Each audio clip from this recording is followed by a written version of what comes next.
ശിവപ്രസാദ് ജ്യോതിഷത്തിലേക്ക് എല്ലാവർക്കും സ്വാഗതം.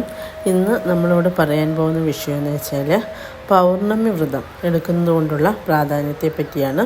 അതായത് പൗർണമി വ്രതം എന്ന് വെച്ചാൽ നമ്മുടെ എല്ലാ മാസവും പൂർണ്ണചന്ദ്രൻ കാണുന്ന ദിവസമാണ് പൗർണമി. അപ്പോൾ ആ ദിവസം നമുക്ക് തലേന്ന് തന്നെ വ്രതം സ്റ്റാർട്ട് ചെയ്യാവുന്നതാണ്. അതായത് ആ ദിവസം മഹാദേവനെയും ദേവിയെയും മനസ്സിൽ സങ്കല്പിച്ച് വേണം ആ വ്രതം എടുക്കാൻ. അതായത് അത് എടുക്കുന്നതെന്ന് വെച്ച് കഴിഞ്ഞാൽ ദമ്പതികൾ തങ്ങളിലുള്ള എന്തെങ്കിലും പ്രശ്നങ്ങളൊക്കെ ഉണ്ടെങ്കിൽ അതൊക്കെ മാറുന്നതിനും ദീർഘമാംഗല്യത്തിനും അതുപോലെ സന്തോഷകരമായൊരു ദാമ്പത്യ ജീവിതം മുന്നോട്ട് നയിക്കുന്നതിനും ഐശ്വര്യപൂർണ്ണമായ ഒരു ജീവിതം നയിക്കുന്നതിനും ഒക്കെയാണ് സ്ത്രീകൾ എടുക്കേണ്ട. സ്ത്രീകളായാലും പുരുഷന്മാർക്കായാലും എടുക്കാം, രണ്ടുപേർക്കും എടുക്കാവുന്നതാണ് ഈ വ്രതം. അതായത് ഈ വ്രതം നമ്മൾ എല്ലാ മാസവും പൗർണമി വരുമല്ലോ, ആ ദിവസത്തിന് തലേ ദിവസം തന്നെ വ്രതം സ്റ്റാർട്ട് ചെയ്യേണ്ടതാണ്. അതായത് ഒരിക്കൽ മാത്രം അതായത് അരിയാഹാരം കഴിക്കുക.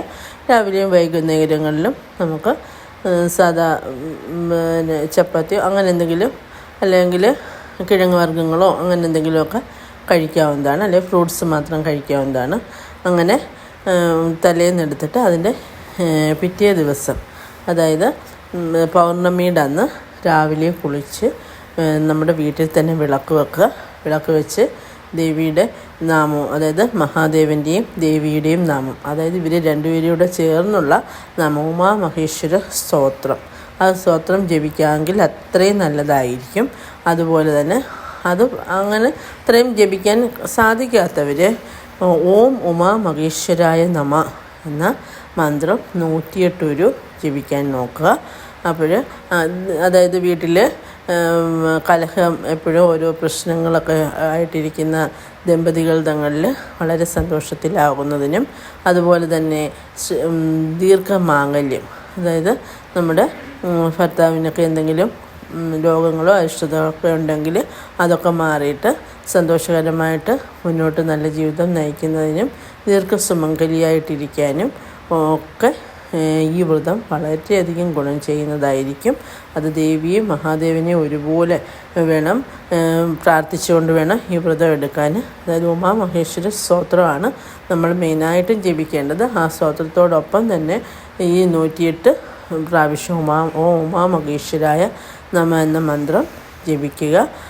അതുപോലെ തന്നെ നമ്മൾ വീട്ടിൽ വിളക്ക് കത്തിച്ച് പ്രാർത്ഥിച്ചതിന് ശേഷം അടുത്ത് ശിവക്ഷേത്രം ഉണ്ടെങ്കിൽ, അതായത് ശിവഭഗവാനും പാർവതി ദേവിയും ഒരുമിച്ചിരിക്കുന്ന ക്ഷേത്രങ്ങളുണ്ടെങ്കിൽ അവിടെ പോകാവുന്നതാണ്. പോയി നമുക്ക് ഉമാ മഹേശ്വര പൂജ നടത്താവുന്നതാണ്.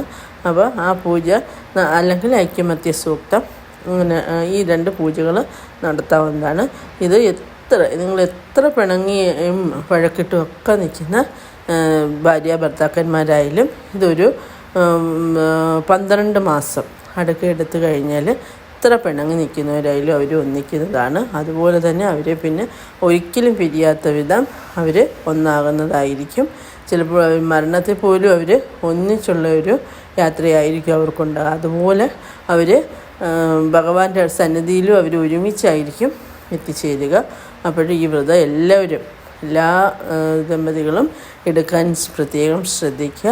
അത് എല്ലാ മാസവും വരുന്ന അതിലെന്തെങ്കിലും മുടക്കം, അതായത് സ്ത്രീജനങ്ങൾക്ക് ചിലപ്പം കണ്ടിന്യൂസ് ആയിട്ട് എടുക്കാൻ പറ്റാതെ വരും. അപ്പോഴങ്ങനെ വരുന്ന മാസങ്ങളിൽ അത് കാൽക്കുലേറ്റ് ചെയ്യേണ്ടതേ ഉള്ളൂ. നെക്സ്റ്റ് മന്ത് അത് എടുക്കാവുന്നതാണ്. എടുത്തിട്ട് അത് കാൽക്കുലേഷനിൽ വരുത്താം. അങ്ങനെ 12 മാസം നമുക്ക് എടുത്തു കഴിഞ്ഞാൽ ഉറപ്പായിട്ടും നമുക്ക് അതിൻ്റേതായ ഫലം വരുന്നതായിരിക്കും. അതുപോലെ സർവേശ്വരൻ എല്ലാവരെയും അനുഗ്രഹിക്കട്ടെ.